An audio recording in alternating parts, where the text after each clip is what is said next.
সমবেত সাধু সজ্জন গৌরমরাগী ভক্তবৃন্দ, আপনাদের সকলের আতুল কমল চরণে আমি এবং আমার এই ক্ষুদ্র সম্প্রদায়ের পক্ষ থেকে শতকোটি দণ্ডবত প্রণতি নিবেদন করি। আমার পরমারাধ্য গুরুদেব শ্রী শ্রীমা জয় পতাকা স্বামী,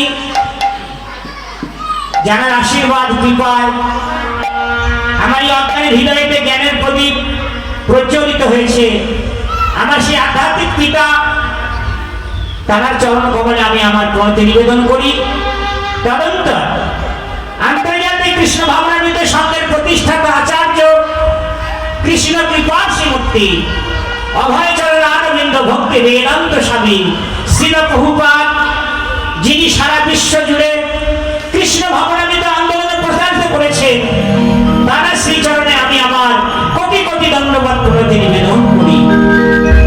তদন্তর এই যে রথযাত্রা মহামা উৎসব, দীপ কুমার এবং চলাবিদ্যার সমস্ত ভক্তবৃন্দের অনুপ্রেরণায় এবং পাড়া প্রতিবেশী সহযোগিতায় যে মহা উৎসব চলছে, সেই উৎসবের সমস্ত প্রভুজি মাতাজিগণ সকলের শ্রীচরণে আমি প্রণাম জানিয়ে আমার ষষ্ঠত ভালোবাসা নিবেদন করছি।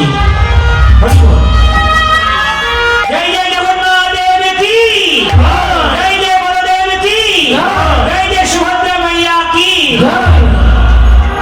বলে জয় জয় জয় জয় জগন্নাথ, জয় জয়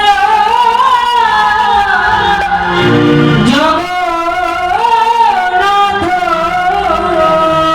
জয় জয়। প্রথমে ভগবানের নামে জয় ধ্বনি দিতে হয়, হরি বল। জয় জয় জগন্নাথ,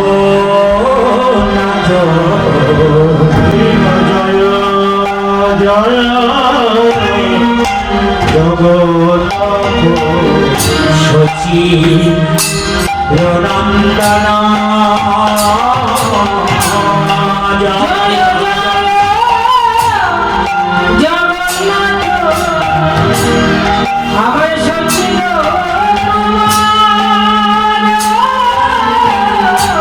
আগে ত্রিভুবন পদে যাহা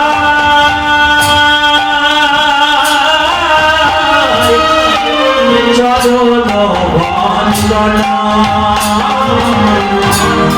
ত্রিভুবন ত্রিভুবন ত্রিভুবন পদে যাহা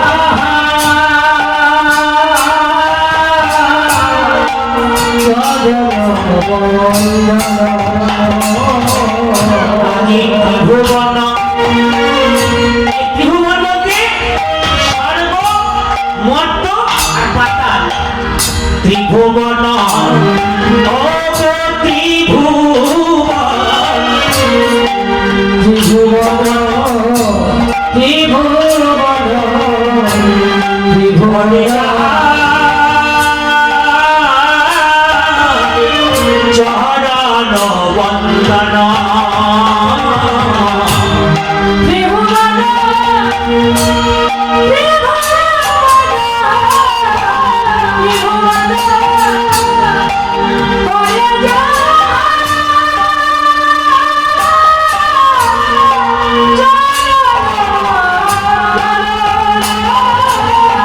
বন্দনা করিছে, বন্দনা করিছে, জগন্নাথ কৃপা করো বলে বন্দনা করিছে, জগন্নাথ কৃপা করো বলে বন্দনা করিছে, কৃপা করো বলে বন্দনা করিছে। আগে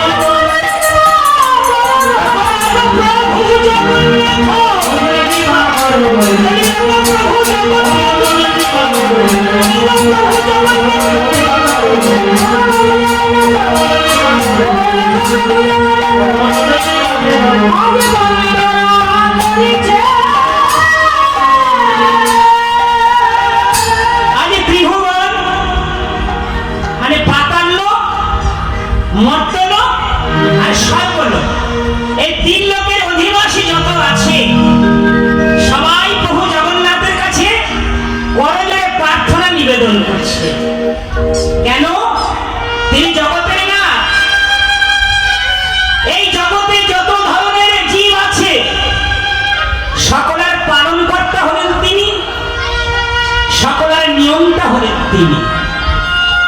তাই স্বর্গের দেবতারাও পর্যন্ত প্রভু জগন্নাথের কৃপা পাওয়ার জন্য তার চরণ ধরে মিনতি করছেন। তারপরে বলছেন, ওগো প্রভু, বলে নীলাচলে শঙ্খ চক্র, শঙ্খ চক্র নীলাচলে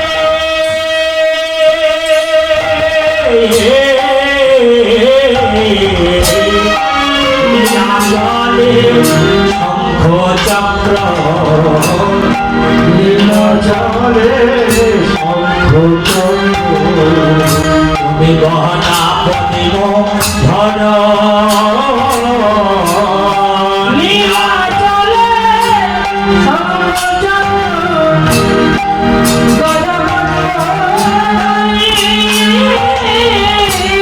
নীলাচল মানে পুরুষোত্তম ধাম, শ্রীক্ষেত্র ধাম।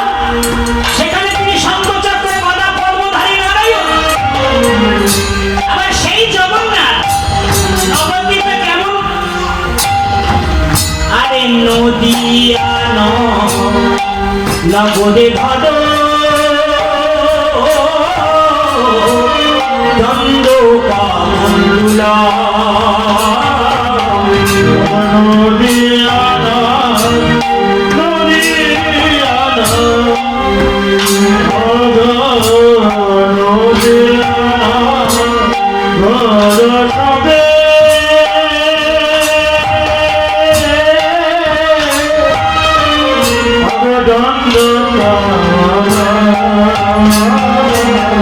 দণ্ড ধরেছ,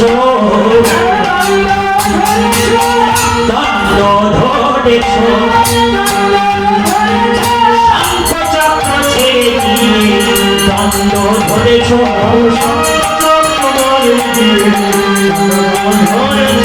শঙ্খচক্র ছেড়ে দিয়ে কমণ্ডল ধরেছ, শঙ্খচক্র ছেড়ে দিয়ে ওগো প্রভু জগন্নাথ।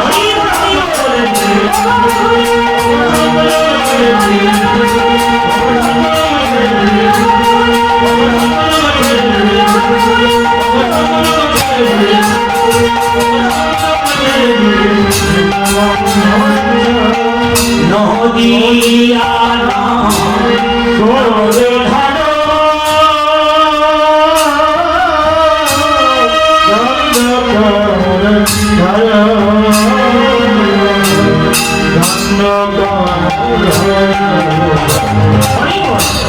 দেখুন, শঙ্খচক্র গদা পদ্মধারী নারায়ণ তিনি এক একটা ধামে এক এক রকমের রূপ ধারণ করেছেন। যিনি পুরুষক্ষেত্রে চক্রধারী নারায়ণ, তিনি আবার নবদ্বীপে দণ্ড কমণ্ডলধারী গৈরিক সন্ন্যাসী। এই যে দণ্ডের কথা বলা হয়েছে, এটা হলো সন্ন্যাস দণ্ড। কায় মনোবাক্যে কেউ যখন ভগবানের চরণে আত্মনিবেদন করে দেয়, সম্পূর্ণভাবে ভগবানের উপর নির্ভরশীল।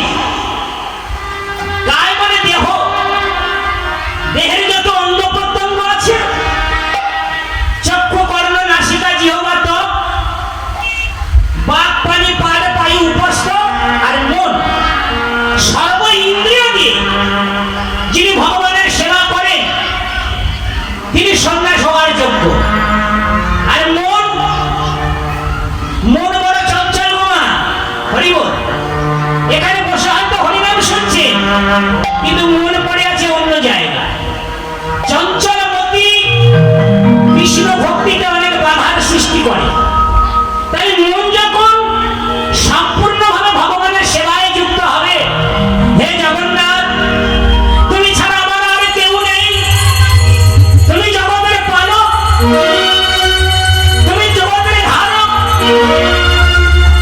তোমার কৃপাতে চন্দ্র সূর্য গ্রহ তারা উদিত হয়, তোমার কৃপাতে মলয় পবন প্রবাহিত হয়, তোমার কৃপাতে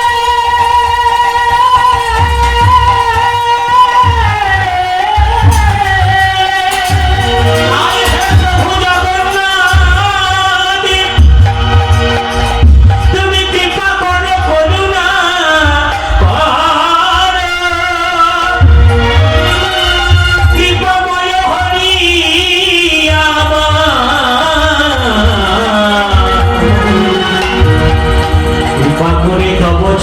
তলে আমার স্থান দাও। এমনি করে মনে মনে সবসময় ভগবানের চিন্তা করবে। তাই কায় মানে দেহ, মন আর বাক্য। বাক্য মানে কথা। কৃষ্ণ কথা ছাড়া অন্য কোনো কথা হবে না। কৃষ্ণ কথা হলো নিত্য। বাকি যত জগতে কথা আছে সব হলো অনিত্য। তাই চৈতন্য মহাপ্রভু বলেছেন, হরি বল। হরে কৃষ্ণ। মায়েদের মন বড় চঞ্চল দেখতে পাচ্ছি, মানে এদিক ওদিক চতুর্দিকে মনটাকে ছড়িয়ে দিচ্ছে। মন কটা? একটাই তো মন। একটা মন যদি চতুর্দিকে ছড়িয়ে দেবেন কোনো কাজে কিন্তু সফল হবে না। যতক্ষণ থাকবেন ততক্ষণ মনটাকে ভগবানের চরণে সমর্পণ করে দেবেন।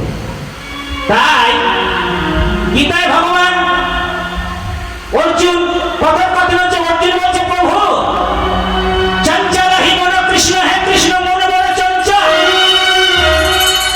আমি বায়ুকে তবু প্রতিরোধ করাতে পারি কিন্তু মনকে প্রতিরোধ করতে পারি না। তাই মনকে নিয়ন্ত্রণ করার কৌশল কি? কিভাবে দুষ্টু মনকে নিয়ন্ত্রণ করব? দুষ্টু মনকে নিয়ন্ত্রণ করার শাস্ত্রে কথা বলেছে যে তুমি তোমার মনকে সবাই মনকিংস কৃষ্ণ পদার অভিনীত, তোমার মন দিয়ে সর্বদা শ্রীকৃষ্ণের লীলার কথা চিন্তা করো। তোমার মন দিয়ে সর্বদা জগন্নাথের কথা চিন্তা করো। তোমার মন দিয়ে সর্বদা ভগবানের রূপ মাধুরী দর্শন করো। ভগবানের রূপ মাধুরী দর্শন করো। তাহলে তোমার এই চঞ্চল মন শান্ত হয়ে যাবে, তখন মন ভগবানের সেবায় যুক্ত হয়ে যাবে। তাই বাক্য মানে কথা, মানে কৃষ্ণ কথা। চৈতন্য মহাপ্রভু তাই বলেছেন, গ্রাম্য কথা না বলিবে, গ্রাম্য কথা না শুনিবে, কৃষ্ণ কথা সবাই বদনে বলিবে। কৃষ্ণ কথা সবাই বদনে বলিবে। কৃষ্ণ কথা হলো নিত্য কথা, বাকি যত কথাই আছে সবাই অনিত্য কথা। তাই কৃষ্ণ কথা যত বলবে তত আত্মা সন্তুষ্ট হবে।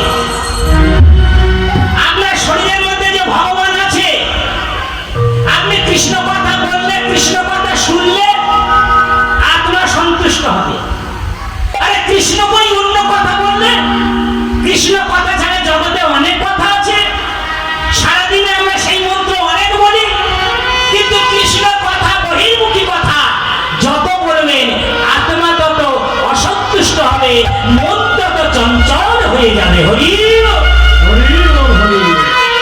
তাই কাজ, মন আর বাক্য এই তিন দিয়ে যখন কেউ ভগবানের উপর নির্ভরশীল হয়ে যাবে তিনি তখন সন্ন্যাসী হয়ে যাবেন। সন্ন্যাসীরা দণ্ড ধরে, সেই দণ্ডটাই হলো কায় মন বাক্য, আর তাদের হাতে কমণ্ডলও থাকে। তাই ভগবান যখন পুরুষোত্তম ক্ষেত্র, সেখানে চক্রধারী নারায়ণ, আবার তিনি যখন নবদ্বীপে, তখন তিনি কমণ্ডলী দণ্ডধারী বৈরাগী সন্ন্যাসী। তাই পরবর্তী আবার বলছেন কি, অগ পুরাবেতে তুমি নাকি রাবণ বলিলা, পুরাবেতে তুমি নাকি রাবণ বলিলা, পুরাবেতে তুমি নাকি রাবণ বলিলা, পুরাবেতে তুমি নাকি রাবণ বলিলা, গোলকের বৈভবে লীলা প্রকাশ করিলা, গোলকের বৈভবে লীলা প্রকাশ করিলা, গোলকের বৈভবে লীলা প্রকাশ করিলা, গোলকের বৈভবে লীলা প্রকাশ করিলা, প্রকাশ করিলে, প্রকাশ করিলে, গোলকের লীলা প্রভু প্রকাশ করিলে, গোলকের লীলা প্রভু প্রকাশ করিলে, গোলকের লীলা প্রভু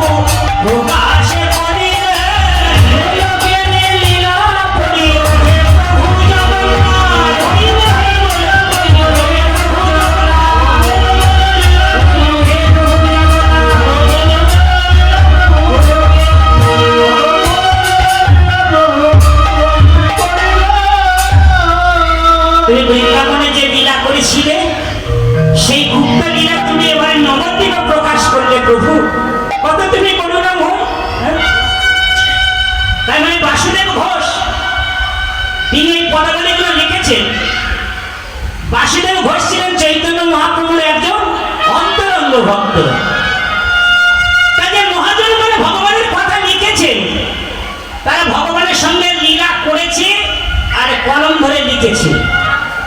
প্রতিটা পদের মধ্যে ভগবানকে তারা উপলব্ধি করে। মন গড়া কোনো কথা নয় বাবা। এই পদাবলী যদি কেউ মন দিয়ে শোনে, তাহলে প্রত্যেকটা কথার মধ্যে তিনি ভগবানকে উপলব্ধি করতে পারবে।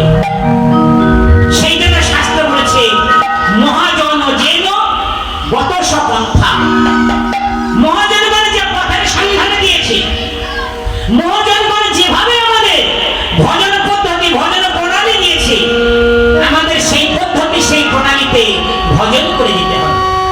প্রভু তুমি বৃন্দাবনে যেমন লীলা করেছিলে, সেই বৃন্দাবন লীলা তুমি এই নবদ্বীপে ভূলোকেতে প্রকাশ করিলে, তুমি কত কৃপাময় প্রভু। তাই গোলকের বৈভবে লীলা প্রকাশ করিলে। সত্য লীলা তুমি হিরণ্যকশিপুকে বধ করেছিলে, ত্রেতা যুগে তুমি রাবণ কুম্ভকর্ণকে বধ করেছিলে, আর দাপরেতে তুমি শিশুপাল দন্তবক্রকে বধ করেছিলে। কিন্তু ওগো প্রভু তুমি কলিতে এই প্রতিজ্ঞা করেছো, আমি 3 যুগে অস্ত্র ধরেছি, কিন্তু কলিযুগে কোনো অস্ত্রই আমি ধরব না। কিন্তু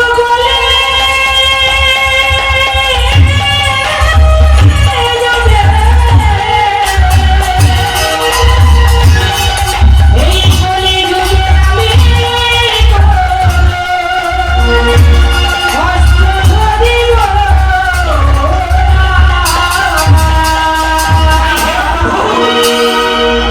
তুমি রাম আদি কত অসুরকে বধ করেছিলে, কিন্তু কলিযুগে তুমি প্রতিজ্ঞা করেছো অস্ত্র ধরবে না। তা অস্ত্র যদি না ধরো তাহলে অসুরগুলো বধ হবে কি করে? সেই জন্য মানে চাপার গোপাল এই পদ রচনা করেছেন।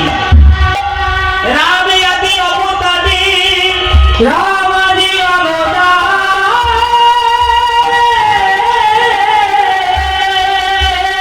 তুমি ক্রোধে নানাই অস্ত্র ধরে, কত অসুরের করিলে নিধন।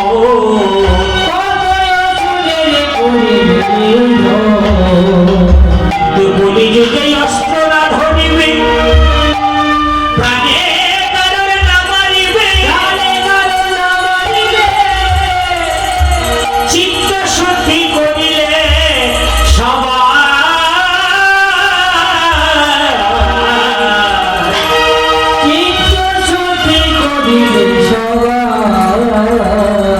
প্রভু তুমি এত কৃপাময়। আচ্ছা মা, কলিযুগে কোনো অসুখ ছিল নাকি? কলিযুগে অসুখ সবচেয়ে বেশি। তাই ভগবান কি করলেন? কলিযুগে প্রতিজ্ঞা করছে অস্ত্র দিয়ে অসুখ নিধন করবেন না। তাই ভগবান কি করলেন? জগন্নাথ দেবের মহাপ্রসাদে খাইয়ে, চৈতন্য মহাপ্রভুর প্রসাদে সেবা করিয়ে, মানে বাইরের অসুর মারার চেয়ে ভেতরের অসুরটাকে মারা সবচেয়ে আগে দরকার। তাই ভেতরে যে অসুরগুলো আছে, সেই অসুরগুলো কারা? কাম, ক্রোধ, লোভ, মোহ, মদ, মাৎসর্য, হিংসা, দম্ভ, অহংকার। এই অসুরগুলো ভগবানের প্রসাদ পাইয়ে, জগন্নাথ দেবের মহাপ্রসাদ পাইয়ে, মানে ভেতরের অসুরগুলো সব নিধন করে দিয়েছে। যখন ভেতরের অসুরগুলো নিধন হলো, তখন জীবের মন শুদ্ধ হয়ে গেল। আর জীবের মন যখন শুদ্ধ হলো, সেই জীব তখন মনের আনন্দে বাহু তুলে কি বলে জানেন? মনের আনন্দে বাহু তুলে বলে, হরে কৃষ্ণ কৃষ্ণ কৃষ্ণ